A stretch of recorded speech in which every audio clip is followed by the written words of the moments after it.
दुनिया की 5 सबसे रहस्यमयी घटनाएं जिसे जानकर आपकी भी रूह कांप जाएगी। नंबर 1, साल 1981 में कैलिफोर्निया के एक छोटे से शांत रिजॉर्ट टाउन के जंगलों के बीच एक लड़की का केबिन था, कैंडी केबिन नंबर 28। यहाँ सूर शार्प अपने बच्चों के साथ रहती थी। 11 अप्रैल की रात सब कुछ बिल्कुल सामान्य था, लेकिन अगली सुबह जो सामने आया उसने इस जगह को अमेरिका के सबसे डरावने और अनसोल्ड केस में बदल दिया। सुबह जब पड़ोसी केबिन में पहुंचे तो अंदर का दृश्य बेहद खौफनाक था। सू शार्प, उनका बेटा जॉन और उनकी दोस्त डाना, तीनों की बेरहमी से हत्या की गई थी। कमरे में संघर्ष के साफ निशान थे, फर्नीचर बिखरा हुआ था, खून फैला हुआ था और ऐसा लग रहा था जैसे यहाँ एक बहुत ही हिंसक हमला हुआ हो। लेकिन सबसे हैरान करने वाली बात यह है कि उस केबिन के दूसरे कमरे में 3 बच्चे पूरी रात सोते रहे और उन्हें कुछ भी सुनाई नहीं दिया, न कोई चीख न कोई आवाज। ये बात इस केस को और भी ज्यादा रहस्यमय बना देती है। मिस्ट्री यही खत्म नहीं होती। सू शार्प की 12 साल की बेटी टीना शार्प उसी रात को गायब थी। पुलिस ने काफी खोज की लेकिन उसका कोई सुराग नहीं मिला। फिर 3 साल बाद एक दूसरे इलाके में कुछ ह्यूमन रिमेन्स मिले जो बाद में टीना के साबित हुए। जांच के दौरान कुछ संदिग्ध लोग सामने आए। कुछ हथियार भी मिले जैसे कि एक हथौड़ा और चाकू, लेकिन कोई ऐसा ठोस सबूत नहीं मिला जो किसी एक व्यक्ति को इस अपराध से जोड़ सके।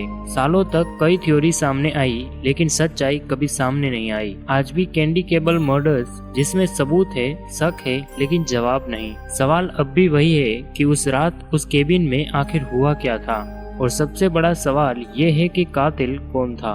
नंबर 2, साल 1986 में निट्रो के पास एक सुनसान पहाड़ी है जिसे विंटेम हिल के नाम से जाना जाता है। यहाँ एक ऐसी घटना घटी जो आज भी समझ से परे है।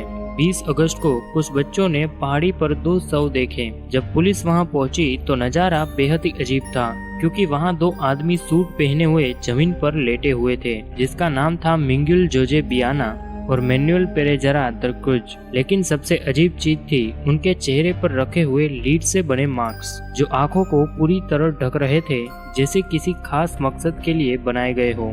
जांच में पता चला कि दोनों एक इलेक्ट्रॉनिक्स से जुड़े काम करते थे और उन्होंने उस दिन कुछ अजीब चीजें खरीदी थी, जैसे रेनकोट और पानी की बोतल। और उनके पास एक नोट भी मिला जिसमें लिखा था 16:30 पर निर्धारित स्थान पर पहुंचो और 18:30 पर कैप्सूल लो।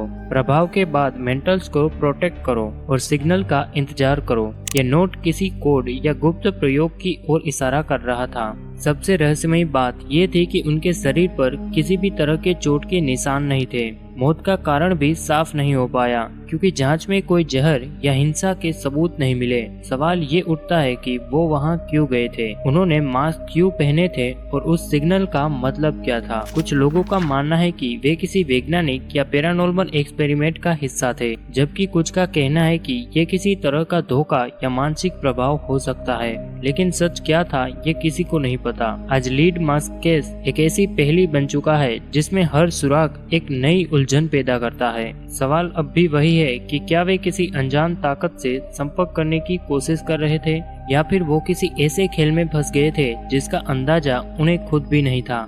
नंबर 3, साल 1991 ऑस्टिन की एक ठंडी रात में शहर के एक शांत इलाके में स्थित I can believe it's yolks नाम की एक छोटी सी शॉप थी। सब कुछ सामान्य लग रहा था, लेकिन 6 दिसंबर की सुबह जब वहां से धुआं उठता देखा गया तो किसी ने नहीं सोचा था कि अंदर एक ऐसा खौफनाक सच छिपा होगा जो आज तक एक अनसुलझा रहस्य बना हुआ है। जब फायर ब्रिगेड ने आग बुझाई तो अंदर का नजारा बेहद ही डरावना था, क्योंकि शॉप के अंदर 4 लड़कियां थी जिसका नाम था एमी एट्स, सारा हार्बजन, जेनिफर हार्बजन और एलाइजा थॉमस। इन 4 लड़कियों की जली हुई बॉडी मिली, लेकिन ये सिर्फ एक फायर एक्सीडेंट नहीं था। जांच में सामने आया कि उन्हें पहले बेरहमी से टॉर्चर किया गया था और फिर सबूत मिटाने के लिए पूरी शॉप में आग लगा दी गई थी। जांच शुरू हुई और जल्द ही जिस पर शक था उन लोगों को गिरफ्तार किया गया। हैरान करने वाली बात यह है कि उनमें से कुछ ने इस क्राइम को कबूल भी कर लिया और ऐसा लगा कि केस सुलझ गया है, लेकिन असली ट्विस्ट अभी बाकी था। जब डीएनए टेस्टिंग हुई तो पता चला कि उनके बयान और सबूत मेल ही नहीं खाते थे, जैसे वो झूठ बोल रहे हो या किसी दबाव में आकर बोल रहे हो। इसके बाद केस और भी उलझ गया। जिन लोगों ने अपराध कबूल किया था उन्हें छोड़ दिया गया क्योंकि उनके खिलाफ कोई ठोस सबूत नहीं मिला।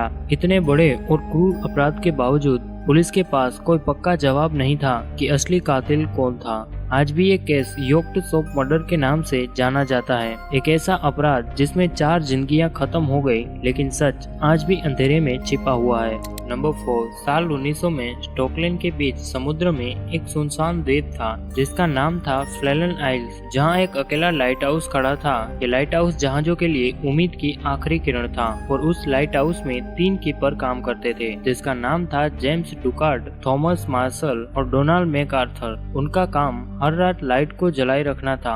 सब कुछ सामान्य चल रहा था, लेकिन 15 दिसंबर की रात एक गुजरते जहाज के कप्तान ने नोटिस किया कि लाइट हाउस की लाइट बंद थी, जो कि एक बेहद ही असामान्य बात थी क्योंकि ऐसा पहले कभी नहीं हुआ था। बाद में जब सप्लाई शिप वहां पहुंची तो अजीब खामोशी ने सभी को चौंका दिया क्योंकि आमतौर पर कीपर तुरंत बाहर आ जाते थे, लेकिन इस बार कोई नहीं आया। जब दरवाजा खोला गया तो अंदर का नजारा और भी रहस्यमय था क्योंकि खाना टेबल पर रखा हुआ था, सब कुछ लगभग अपनी जगह पर था, लेकिन एक चेयर उल्टी पड़ी थी जैसे कोई अचानक उठकर गया हो। और सबसे डरावनी बात यह थी कि तीनों कीपर बिना किसी निशान के गायब थे। जांच शुरू हुई तो लॉगबुक में लिखे आखिरी एंट्री ने इस केस को और गहरा बना दिया। उसमें भयानक तूफान का जिक्र था, जबकि रिकॉर्ड्स के अनुसार उस दिन वहां का मौसम बिल्कुल सामान्य था। एक एंट्री में लिखा था कि एक कीपर बहुत डरा हुआ है और दूसरा प्रार्थना कर रहा था। सोचने वाली बात यह है कि इतने अनुभवी लोग अचानक इतने डर में कैसे आ गए। सबसे बड़ा सवाल यह है कि अगर वे बाहर गए तो तीनों एक साथ क्यों गए, क्योंकि नियम के अनुसार एक कीपर को हमेशा अंदर रहना जरूरी था।